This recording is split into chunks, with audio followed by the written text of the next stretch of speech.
Chaplain Services is offering a monthly exploration of one of the world's major religions. Each segment will take a brief look at the history and customs of a religious community that represent our staff, patients, and families. Today, we'll take a look at Judaism.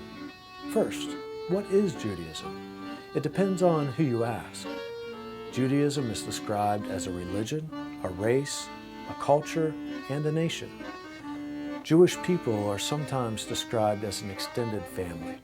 Some Jews are not religious, while others are devoted to their branch of Judaism.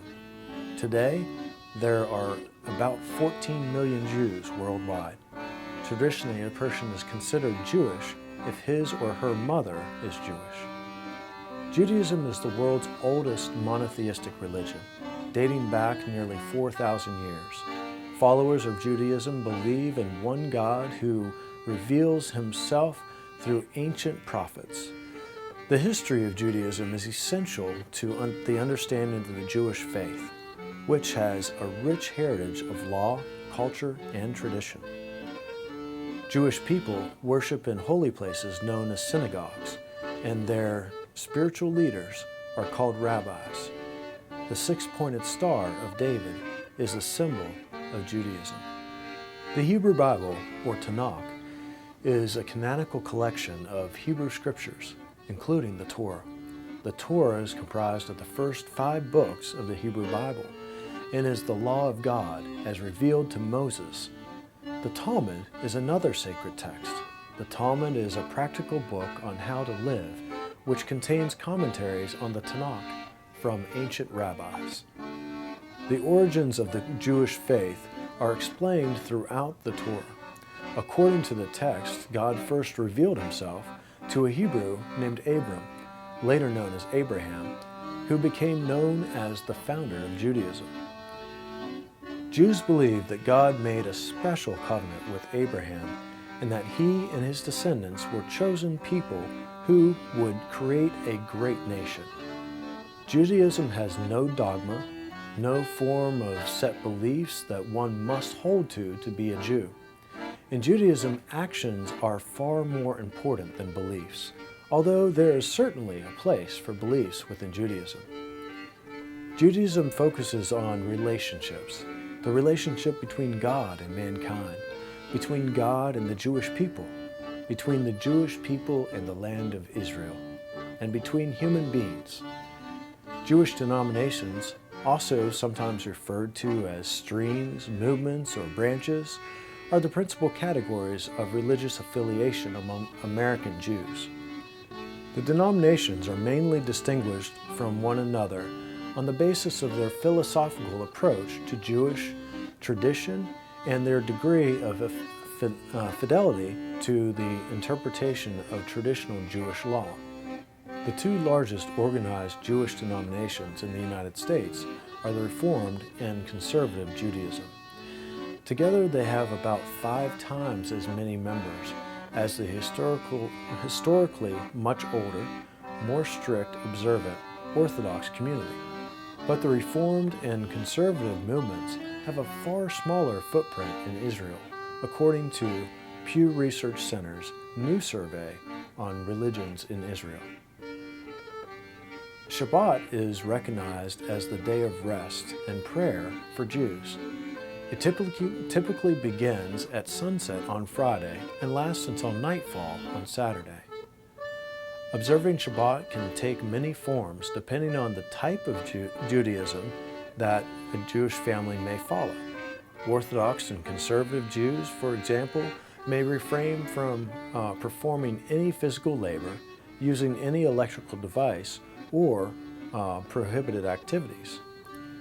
Most observant Jews celebrate Shabbat by reading or discussing the Torah, attending a synagogue, or socializing with other Jews at a Shabbat meals. All Jewish holidays begin the evening before the date specified.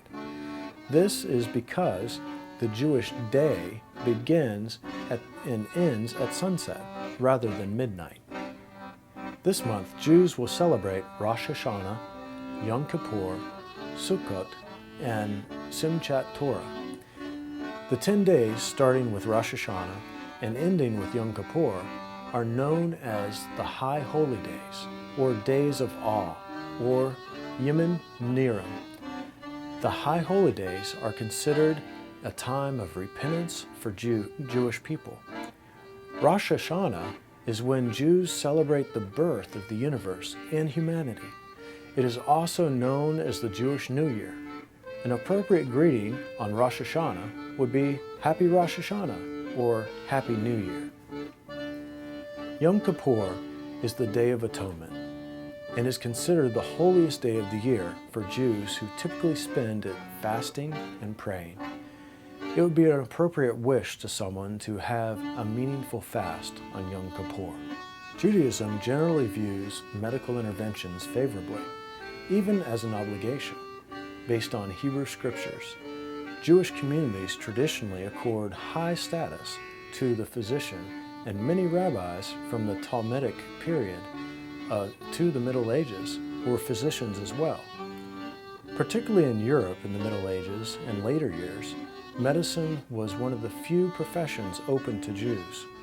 The physician's duty to heal is parallel to the general duty to tend to one's own health. Therefore, Jewish beliefs do not condone suicide, assisted suicide, or euthanasia. The use of drugs in order to improve health or reduce pain is encouraged because one should not suffer needlessly. However, the recreational use of drugs or alcohol is prohibited. Jews recognize that all life is finite, and its teachings are compatible with the principles of medicine and end-of-life care that are currently practiced. Judaism holds life as being sacred. Organ donation to save a life is one of the highest acts of virtue one can do. There is a distinction between donation during one's lifetime and after death. While you are alive, you may donate an organ that you can live without, like a kidney, or parts that will replenish themselves, like bone marrow or blood, in order to save or drastically improve another's life. Donation after death gets a little more tricky. The opportunity to donate an organ after death to save life is not only accepted, but even obligatory. A person should be buried whole.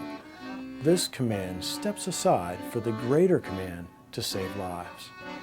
Many authorities on Jewish law maintain that if the person's heart is still beating, they are still alive. So organs may not be donated until after the heart stops beating. In addition, donated organs can only be used to immediately save a life. Organs that are donated cannot be stored away, used for research, or discarded if not needed. Organ donation after death is only permitted if it can be assured that that organ will indeed be used to save lives. A Jewish patient may execute advance directives provided the patient's rabbi is involved in the process. We can't cover everything in this video, but I hope that it has helped you to better understand the Jewish community, their beliefs, and how those beliefs inform their medical decisions. Hey, before we head out of the studio today, I just want to take an opportunity to say thank you for viewing our content. And if you like what you see, please subscribe to our channel so you can see more of what we produce. I'm also curious to see what you have to tell us. Share your comments with us and suggestions for future content.